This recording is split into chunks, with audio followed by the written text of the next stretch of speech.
একটা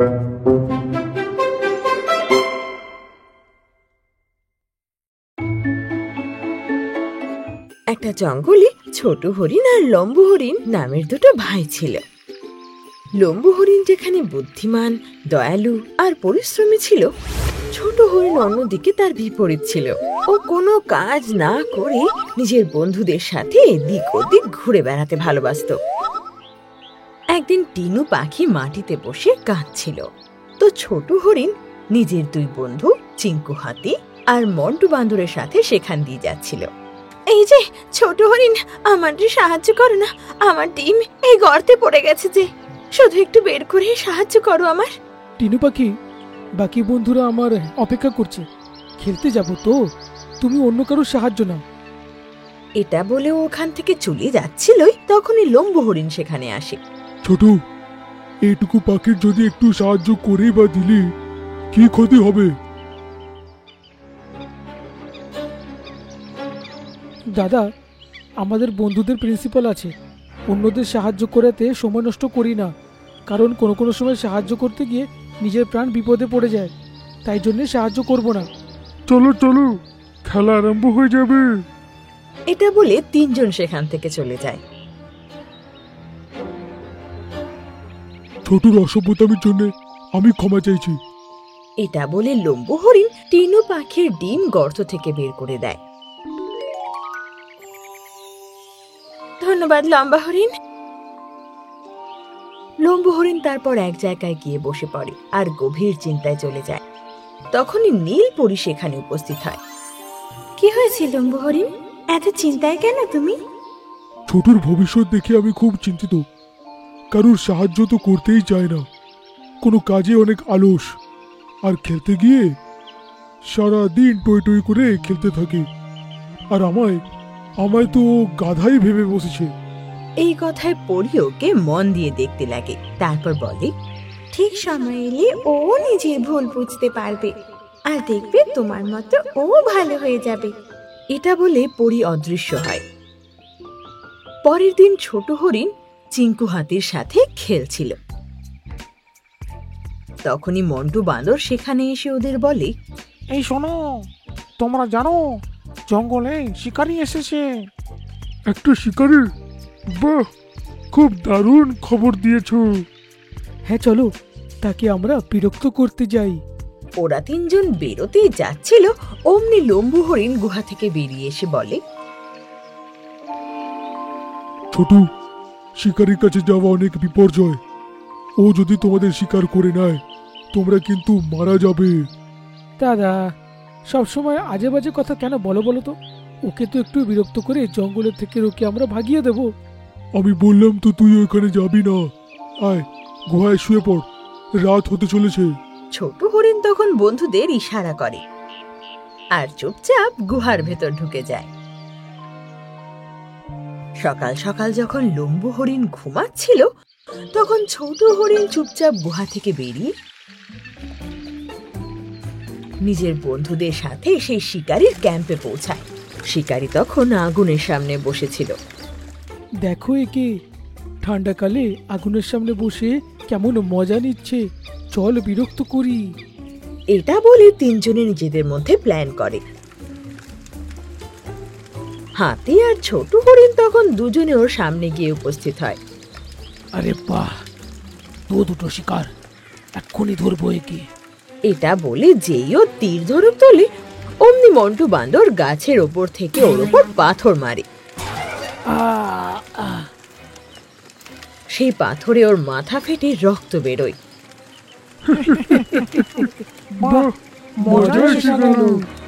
শিকারীর এতে খুব রাগ হয় আর ও ধনুকের তীর তোলে, আর তিনজনই ততক্ষণে তিন দিকে দৌড় দেয়। শিকারী দেখে যে আগুনের কিছুটা দূরেই একটা কোনায় ছোট হরিণ দাঁড়িয়ে, আর সেই দিকে ও তীর চালায়। তীর আগুনের মধ্যে দিয়ে যায়, তো তীরেও আগুন লেগে যায়। ছোট হরিণ ওর থেকে বেঁচে অন্যদিকে লাফায়। আমাকে নিশানা লাগাতে এসেছিল। হ্যাঁ, আর সেই জ্বলন্ত তীর এক ঝোপে গিয়ে লাগে। ঝোপ শুকনো ছিল, তাই আগুন তাড়াতাড়ি ধরে ফেলে। আরে, এ কি হলো? এখানে তো আগুন লেগে গেল। চারিদিকে আগুন ছড়াতে লাগে। বাবা, বাপরে, এখান থেকে বেরোতে হবে। তো শিকারী সব জিনিসপত্র নিয়ে সেখান থেকে পালায়। আগুন ধীরে ধীরে ছড়াতে লাগে আর মাঝখানে ছোট হরিণ ফেসে থেকে যায়। ওর দুই বন্ধু আগুন থেকে দূরত্ব রেখে দাঁড়িয়েছিল। বন্ধুরা, কি দেখছো? শিগগিরই বাঁচাও, না হলে তো এই আগুনটা আমাকে পুরো পুড়িয়ে দেবে। ছোট হরিণ, তোকে যদি বাঁচানোর জন্য আগুনে ঝাঁপ দিই, আমরাও তো ওখানে পুড়ে যাব। এ কি বলছিস তুই? আমি তো তোর বন্ধু, তোরা যদি আমাকে না বাঁচাস তো কে বাঁচাবে আমায়? হ্যাঁ, তুই ঠিকই বলেছিস, কিন্তু তুই ভুলে গেছিস আমাদের প্রিন্সিপাল। কাউকে সাহায্য করতে গিয়ে নিজের প্রাণ বিপদে ফেলবো না। এটা বলে দুজনে সেখান থেকে চলে যায়। ছোট হরিণ এবার নিজের দাদার কথা বুঝতে পারে, আর এদিকে আগুন ধীরে ধীরে ওর দিকে এগোচ্ছিল। এতে ওর শ্বাস নিতেও খুব অসুবিধা হচ্ছিল, আর ও বাঁচার আশা সম্পূর্ণ ছেড়েই দেয়। তখনই হঠাৎ কারোর আওয়াজ শুনতে পায়। ছোটু, তুই কোথায়? ছোটু! আরে, এটা তো দাদার আওয়াজ। দাদা, দাদা! ছোট হরিণকে এভাবে আগুনের মধ্যে দেখে লম্বু হরিণের ভয় লাগে। ছোটু, ওইখানে থাক, আমি তোকে বাঁচিয়ে নেব।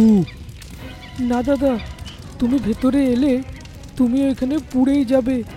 আমি যা করেছি তার শাস্তি পেতে দাও। না, তোকে কিচ্ছু হতে দেব না আমি। এটা বলে লম্বু হরিণ খুব জোরে দৌড়ায় আর একটা লম্বা লাফ দিয়ে ছোট হরিণের কাছে যায়। ও, আরে দাদা, তুমি তো পুড়ে গেলে। এখন এইসব দেখার সময় নেই রে ছোটু। শিগগিরই আমার পিঠে বসে যা, না হলে দুজনেই পুড়ে যাব। ছোট তক্ষুনি লম্বুর পিঠে বসে যায়, আর লম্বু হরিণ আবার দৌড় দেয় আর চেঁচাতে চেঁচাতে আগুনের মধ্যে থেকে লাফ দেয়। ও,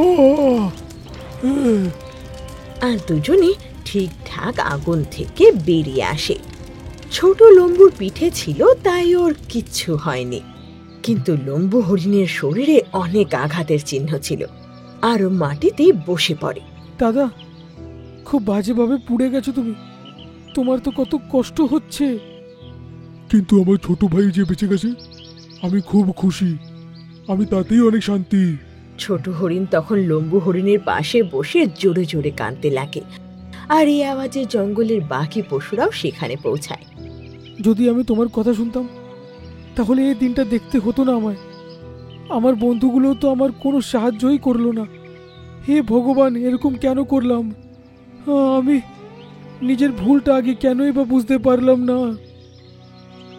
তখনই নীলপরি সেখানে আসে আর ছড়ি ঘুরিয়ে লম্বু হরিণের আঘাত ঠিক করে দেয়। লম্বু হরিণ একদম ঠিক হয়ে দাঁড়িয়ে যায়। বাহ দাদা, তুমি ঠিক হয়ে গেলে। ছোট হরিণ তখন ভাইকে গিয়ে জড়িয়ে ধরে আর পরীকে বলে, তোমায় অনেক অনেক ধন্যবাদ নীলপরি।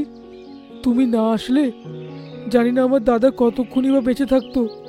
তোমার ভাই এই জঙ্গলের পশুদের সাহায্য করে অনেকবার ভালো কাজ করেছে, আর আমার কাজ সহজ করেছে। তবে কেন আমি এর বিপদে এসে দাঁড়াবো না? এটা বলে পরি লম্বুর দিকে তাকিয়ে লুকিয়ে চোখ মারে। আর সেদিন থেকে ছোট হরিণ পুরোপুরি বদলে যায়, আর ও নিজের ভাইয়ের সব কথা মানে, সব পশুদের সাহায্য করে আর ভালো পশুদের সাথে বন্ধুত্ব করে। কিন্তু লম্বু হরিণকে ঠিক করার পর পরি ওকে চোখ কেন মারে, তার পেছনে কি রহস্য থেকে থাকতে পারে? যদি আপনারা বুঝে গিয়ে থাকেন তাহলে কমেন্টে লিখে জানান।